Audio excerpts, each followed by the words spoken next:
Were the humans actually getting a reward for the genocide of an entire species? The Federation might as well remove the word peace and equality from its mission statement if the Speaker was putting those savages in charge of the military. An abominable race like theirs did not belong in positions of power, and it never would have happened under my leadership. I had done everything I could do to expose their nature, and just when I thought I was getting somewhere, the narrative shifted. The humans framed me as the villain, and the Federation bought it hook, line and sinker. One moment, I was their beloved Speaker, champion of democracy, protector of the innocent, and next, they kicked me to the curb. All on the basis of a few unsavoury memos from years ago. Where had I gone wrong? Was there anything I could have done differently? Okay. There would be plenty of time to think after I cleared out my office. I rummaged through the final drawer of my desk, searching for anything worth bringing home. Beneath the stack of documents, there was a single framed photo. It was turned upside down and covered by a thick coating of dust. This picture clearly hadn't been touched in years. Curiosity sparked in my chest, and I flipped it over. A younger version of myself was standing side by side with Ambassador Johnson, holding a document. I remembered that day. We had been at the signing of a war crimes treaty, which the humans sponsored. They said they wanted to mitigate suffering, and they had seemed so genuine in their commitment to peace. At the time, I wanted to be just like them. A growl rumbled in my chest, and I hurled the picture to the floor. The frame shattered, sending glass shards everywhere. Careful.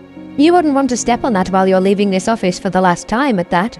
A curse escaped my lips as I glanced behind me and saw Ambassador Johnson leaning against the doorframe. She was the last person I wanted to speak to.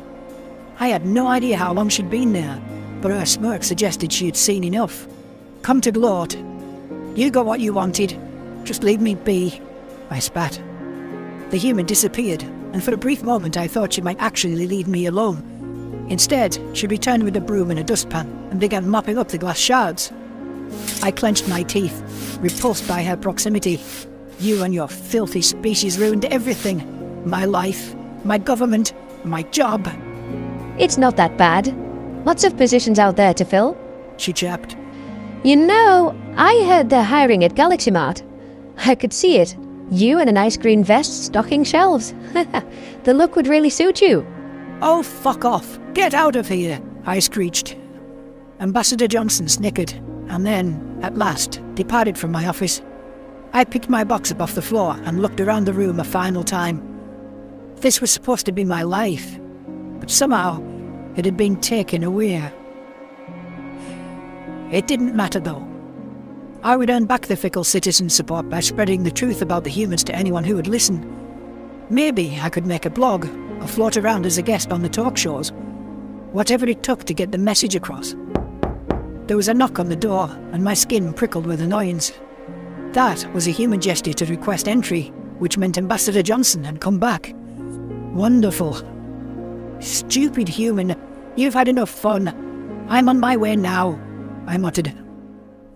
A male voice, cold as ice, answered back. I'm not human, and you're not going anywhere. Something smooth and metallic pressed into the back of my neck, which felt like a gun. Fear surged through my body as it dawned on me what was happening. The humans had sent an assassin after me, hadn't they? I couldn't say I was surprised, but I couldn't fathom why he didn't just pull the trigger. I turned to face my assailant with slow, non-threatening movements. To my surprise, he was telling the truth. He wasn't human. I didn't recognize his species either. There were no flat-nosed, purple-skinned bipeds on the Federation's registry, to the best of my knowledge. Who are you? I stammered. The strange man nodded towards my desk chair. Why don't you take a seat? I inched back, following his instructions. We should talk about this. Whatever the humans paid you, I can give you more. Double even. The humans have nothing to do with this. I'm here because everything I've known, everything I've ever cared about is gone. You have no idea of what true pain is. Look, if you're depressed, there are ways to get help. You don't have to hurt me. You don't have to hurt anyone. Okay? Oh, that's where you're wrong.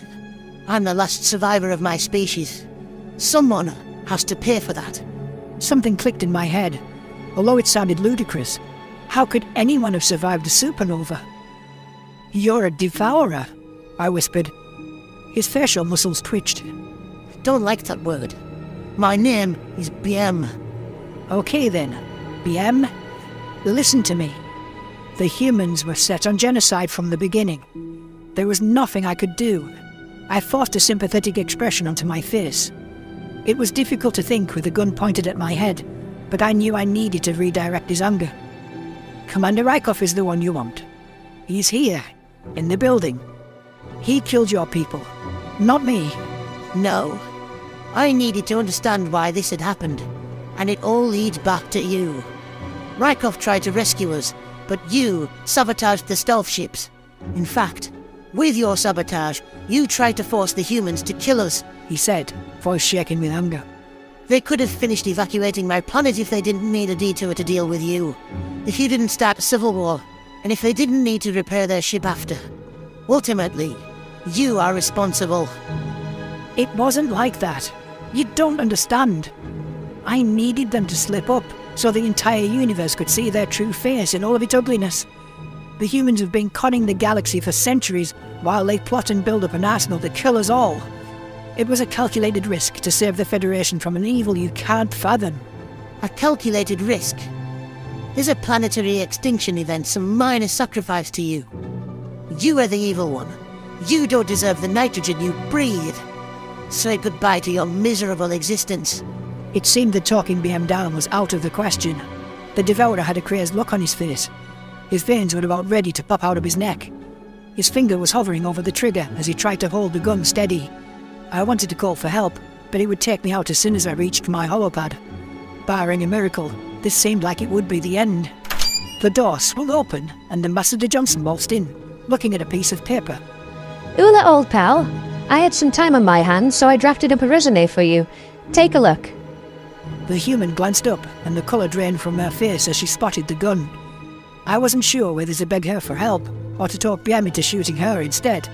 Leave, now. This has nothing to do with you, he hissed. Johnson raised her hands in a placating gesture. I've read about you in the mission reports. BM, right? Put the gun down. You don't want to do this. Yes, I do. I want this vermin dead. A tear rolled down his cheek and he quickly wiped it away. I tried to serve my people, and I failed. Vengeance is all that's left. It's not your fault. Please, don't let your pain and your hatred define you, BM. You're better than that. Revenge won't help in the long run. I don't care if it helps. Why should she live, when millions will never see another day because of her? How is that fair? It's not. People like Ula are terrible. Believe me, I agree with you. But if we stoop to their level, they win. And I'm too pretty to let them win. That's where we differ, human. I'm more than happy to let Ula have her victory. The Devourer checked the sights a final time, grinning at me. BM was about to dampen the trigger when Ambassador Johnson lunged at him, grabbing his dominant arm. She tucked it down as the gun went off, blasting a hole in the floor. The duo tumbled to the ground, wrestling for control of the firearm.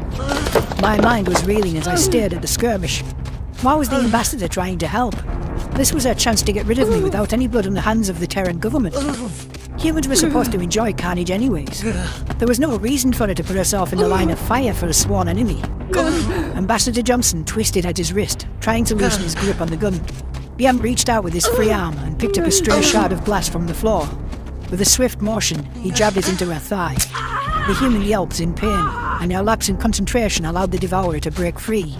He shrugged off her grasp and began crawling away. The thought occurred to me to run, or to join in the fray, but I was paralysed. Something in my brain had shut off, and I couldn't flip it back on. BM struggled to his feet, using the desk for support. He levelled the gun at Ambassador Johnson, who was nursing her wounded leg.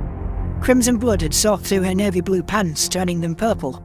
I didn't know much about human anatomy, but she must have been hit in some sort of blood vessel. Stay down. I don't want to hurt you, he pleaded. The gun swiveled back toward me, and I steeled myself for the inevitable. There was no sense in begging for forgiveness from either of them, because I wasn't sorry. Sure, my methods hadn't been perfect, but I was the only one brave enough to stand up against those human wretches. to make sacrifices for the well-being of the Federation. There was a sharp, searing pain in my forehead. I crumpled in my seat, watching as the world became fuzzy.